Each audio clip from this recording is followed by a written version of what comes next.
আসসালামু আলাইকুম। আমি সুলতানা রাজিয়া, সহকারী শিক্ষক, union university girls school and college. পঞ্চম শ্রেণীর শিক্ষার্থীবৃন্দ, অনলাইন ক্লাসে তোমাদেরকে স্বাগত।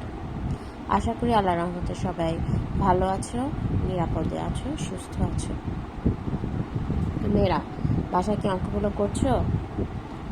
আজকে আমি 7.খ তোমাদেরকে গুণ অঙ্কগুলো করিয়েছিলাম। আজকে আমি বাকি অঙ্ক চারটা একটু করে দেখাবো।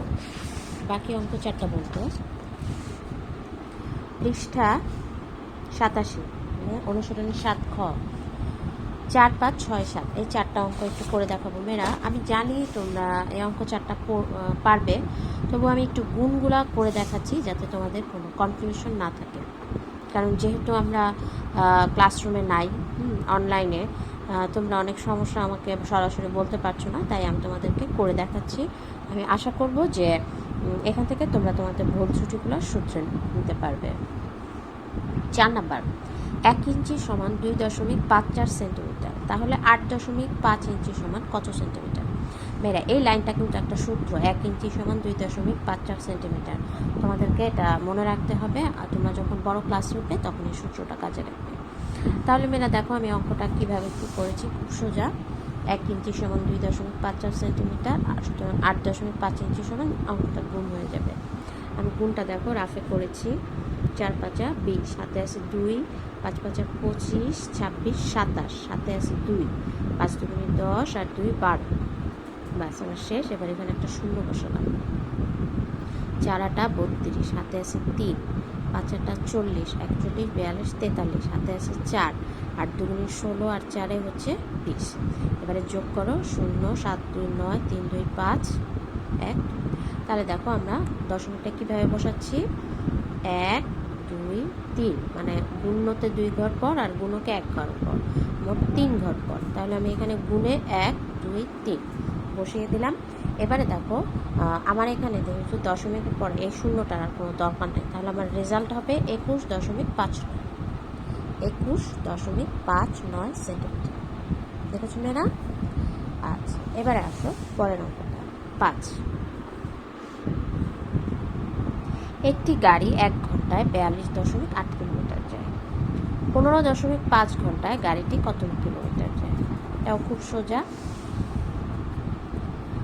1 ঘন্টায় যায় 42.8 কিলোমিটার, তাহলে 15.5 ঘন্টায় যাচ্ছে, পূরণ হয়ে যাবে। তাহলে আমি দেখো পূরণটা করেছি। 5 8 40, হাতে আছে 4, 5 2 10 আর 4 14, হাতে আছে 1, 4 5 20 আর 1 21। এখানে একটা শূন্য বসালাম। আবারও 5 দিয়ে গুণ, একই রেজাল্ট বসবে। 5 8 40, হাতে আছে 4, 5 2 10 আর 4 14, হাতে আছে 1, 4 5 20 আর 1 21। এখানে আমি আরেকটা, এটার এই শূন্য, তারপর আবার আরেকটা শূন্য বসালাম।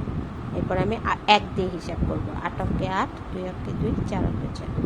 তুমি যোগ করে দাও, 0 4 8 4 12 আর 13, হাতে আছে 1,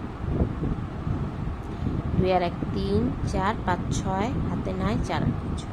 তাহলে এখন আবার খেয়াল করো, 1 2 2 ঘর পরে আসছে দশমিক, তাহলে আমি এখান থেকে 1 2, আচ্ছা, বসিয়ে দিলাম। এবার দেখো লাস্টের ঘরে কত আছে, শূন্য। আমার উত্তরে এই শূন্যটার দরকার নেই, তাহলে আমার উত্তর আসতেছে 663.4 কিলোমিটার। আচ্ছা, এবারে আসো 6 নম্বর। একটি আয়তাকার জমির প্রস্থ 4.75 মিটার এবং দৈর্ঘ্য 12.8 মিটার। জমিটির ক্ষেত্রফল নির্ণয় করো। মেয়েরা, তোমাদের কি মনে আছে ক্ষেত্রফল নির্ণয়ের সূত্রটা? ক্ষেত্রফল নির্ণয়ের সূত্র হচ্ছে দৈর্ঘ্য গুণ প্রস্থ। তাহলে দেখো আমি অঙ্কটা কিভাবে করেছি। আমি প্রথমে লিখেছি, দেয়া আছে আমার অঙ্কে, জমির প্রস্থ হচ্ছে 4.75 মিটার আর দৈর্ঘ্য হচ্ছে 12.8 মিটার। এবার আমি ক্ষেত্রফলের সূত্রটা লিখলাম। আমরা জানি ক্ষেত্রফল সমান সমান দৈর্ঘ্য গুণ প্রস্থ। এবার আমি দৈর্ঘ্যের জায়গায়, দেখো আমি একটা সামান্য ভুল করে ফেলেছি। আমি এখানে দৈর্ঘ্যের জায়গায় প্রস্থ লিখছি। তাহলে আমি যদি এইভাবে অঙ্কটা করি, এটা আমি কেটে দিচ্ছি। হ্যাঁ, কেটে দিয়ে আমি একটু উল্টাপাল্টা হয়ে গেছে।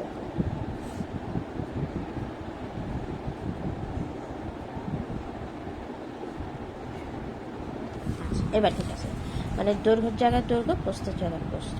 এবারে মেয়েরা একটু খেয়াল করো, আমি তো যেহেতু আগের লেখায় অঙ্কটা করেছি, আমি যদি 12.8 উপরে নেই আর 4.75 নিচে নেই, আবার রেজাল্ট কিন্তু একই আসবে। মানে গুণক স্থান পরিবর্তন করলে এটাতে কোনো সমস্যা হয় না, ঠিক আছে। এটা কিন্তু যোগের ক্ষেত্রেও তোমরা খেয়াল করবা, উপরে নিচে করলে যেমন 7 আর 5 যদি যোগ করো 12 হবে, আবার 5 আর 7 যোগ করলে 12 হবে, ঠিক আছে। এরকম কিন্তু গুণের ক্ষেত্রেও গুণক যদি স্থান পরিবর্তন করে তাহলে ফলাফলের ক্ষেত্রে কোনো সমস্যা হয় না। কিন্তু বিয়োগের ক্ষেত্রে এটা করা যাবে না, বড় সংখ্যা থেকে ছোট সংখ্যা বিয়োগ করতে হবে। আর ভাগের ক্ষেত্রেও এটা করা যাবে না, ভাজককে ভাজ্য দিয়ে ভাগ করতে হবে। যদি ভাজ্যকে ভাজক দিয়ে ভাগ করো, মানে উল্টাপাল্টা করো, রেজাল্ট ভিন্ন আসবে, ঠিক আছে মেয়েরা। তাহলে আসো আমরা একটু গুণ অঙ্কটা দেখে নিই। 5 আটা 40, হাতে আছে 4, 7 আটা 56, আর 4 57, 58, 59, 60, 0 হাতে আছে 6, 4 আটা 32, 32 আর 6 33, 34, 35, 36, 37, 38। আচ্ছা, বসালাম। এবারে 0 দিলাম। 5 দুগুণি 10, হাতে আছে 1, 7 দুগুণি 14 আর 1 15, হাতে আছে 1, 4 দুগুণি 8 আর 1 9। আচ্ছা, শেষ। এবারে আমি এই শূন্যটা বসালাম, আবার এখানে আরেকটা শূন্য দিলাম। এবারে আমি 5-এর 1-এর হিসাব শুরু করছি। 5 অঙ্কে 5, 7 অঙ্কে 7, 4 অঙ্কে 4। এবারে তুমি যোগ করো 0 0, 5 5 10 আর 8 18, হাতে আছে 1, 9 আর 1 10, 17 18 19 20, হাতে আছে 2, 4 আর 2 6। তাহলে আমার রেজাল্ট আসতেছে 60,800। এরপরে আমি যদি দশমিক বসাই, কয় ঘর পরে আসছে? 3 ঘর, 1 2 3। তুমি হিসাব করো 1 2 3। তাহলে আমার রেজাল্ট আসতেছে 60.8 বর্গ মিটার। আমি এখানে বর্গ বসিয়েছি কেন বলো দেখি? ক্ষেত্রফলের জন্য। তোমরা অবশ্যই মনে রাখবে, ক্ষেত্রফলের অঙ্কগুলো যখন করব তখন আমার বর্গ কথাটা বসাতে হবে, কারণ এখানে 2টা মিটার যুক্ত হয়ে গেছে, এই জন্য আসছে বর্গ। যদি সেন্টিমিটার থাকতো তাহলে আসতে হচ্ছে বর্গ সেন্টিমিটার, ঠিক আছে মেয়েরা? আচ্ছা মেয়েরা, আরেকটা কথা, আমরা যে গুণ অঙ্ক ভাগ অঙ্কগুলো করছি, এটার প্রথম শর্তই কিন্তু হচ্ছে আমাদের নামতাটা মনে রাখতে হবে। আমি আশা করব যে সবারই নামটা মনে আছে, তবে 2-1টা ব্যতিক্রম তো আছেই যাদের নামটা মনে নেই। যাদের নামটা মনে নেই তারা অবশ্যই প্রতিদিন একটু 2-3 বার রিভাইজ করবে, তাহলে দেখবে তোমাদের নামতাটা আর সমস্যা হবে না। কারণ নামতাগুলো যদি আমি ভুল করে ফেলি তাহলে কিন্তু গুণ অঙ্ক আর ভাগ অঙ্ক আমরা অবশ্যই ভুল করবো, এটাতে কোনো সন্দেহ নেই। সো নামতাগুলো একটু রিভাইজ করবা, যেহেতু আমরা দীর্ঘদিন স্কুলে অনুপস্থিত, সেহেতু আমরা কিন্তু ভুলে যেতেই পারি, এটা কোনো ব্যাপার না, ঠিক আছে। কিন্তু আমরা যাতে স্কুল খুললে ঝটপট সবাই এই সমস্ত সমস্যা যাতে না থাকে, আমি আশা করব সেগুলো তোমরা বাসায় সলভ করে ফেলবা, নামতাগুলো করবা। আচ্ছা, এবার আসো 7 নম্বর অঙ্ক। রেজার ওজন 36.5 কেজি। তার ছোট ভাই এবং বাবার ওজন যথাক্রমে তার ওজনের, মানে রেজার ওজনের 0.8 গুণ এবং 1.6 গুণ। তার ভাই এবং বাবার ওজন নির্ণয় করো। একটু খেয়াল করো মেয়েরা, এখানে রেজার ওজন দেয়া আছে। এখন তার ছোট ভাইয়ের ওজন হচ্ছে তার ওজনের এত গুণ, মানে 0.8 গুণ, আর বাবার ওজনের 1.6 গুণ। এখন ভাইয়ের আর বাবার ওজন নির্ণয় করতে বলছে।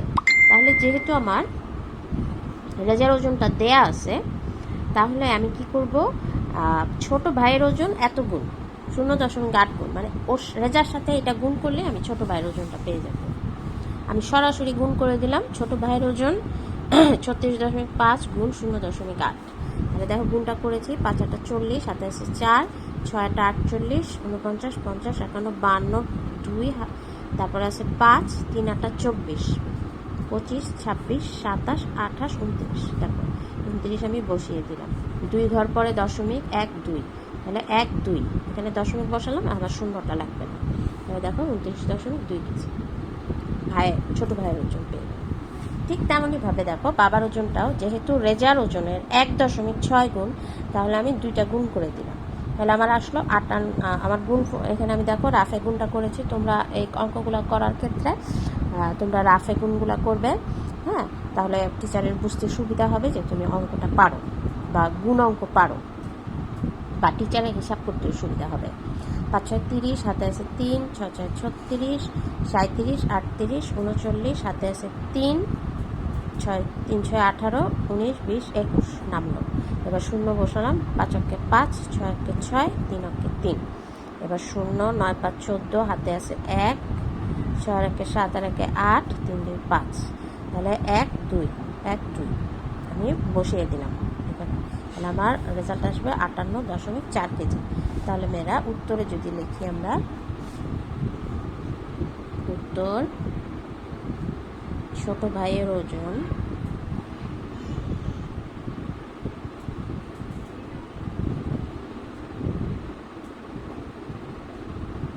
29.2 কেজি ও বাবার ওজন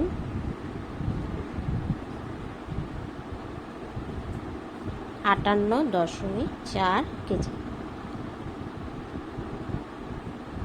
আচ্ছা মেয়েরা, আমি এখানে দেখো সরাসরি গুণ করেছি, তোমরা কিন্তু এভাবে করতে পারতা যে রেজার ওজন, মানে যে এই অঙ্কগুলো আমি যেভাবে করেছিলাম, এই যে আগের অঙ্কগুলো, রেজার ওজন এত কেজি, তাহলে রেজার ওজন এত কেজি, ছোট ভাইয়ের ওজন, মানে 2 লাইনে অঙ্কিত নিয়মে। আবার রেজার ওজন 36.5 কেজি, তার বাবার ওজন 1.6, মানে পূরণ করে ফেলতে। এভাবেও করতে পারো, ওভাবেও করতে পারো। মনে রাখবে অঙ্কের কিন্তু অনেক নিয়ম আছে, তোমাদের যেটা সহজ মনে হবে, হ্যাঁ, সেটাই তোমরা করতে পারবা, কোনো সমস্যা নেই। হ্যাঁ, তবে সব ক্ষেত্রে অঙ্কটাকে নির্ভুল হতে হবে, এটা মনে রাখলেই তোমরা অঙ্কে পারদর্শী হয়ে আসবে, অঙ্কের ব্যাপারে কোনো ভীতি থাকবে না। তো মেয়েরা, আজকে এই পর্যন্তই। আমি নেক্সট ক্লাসে দশমিকের ভাগ অঙ্কে চলে আসবো। হ্যাঁ, এই অঙ্কগুলো করাবো। এই অঙ্কগুলো শেষ করলে আমাদের 7.খ শেষ হয়ে যাবে। তা তখন আমরা যে অধ্যায়টা বাকি থাকবে সেই অধ্যায়ে চলে যাব। তো মেয়েরা, আজকে এই পর্যন্তই। ঘরে তোমরা অঙ্কগুলো প্র্যাকটিস করবে, তাহলে সমস্যা দূর হয়ে যাবে। ঠিক আছে, তাহলে ভালো থাকো, খোদা হাফেজ।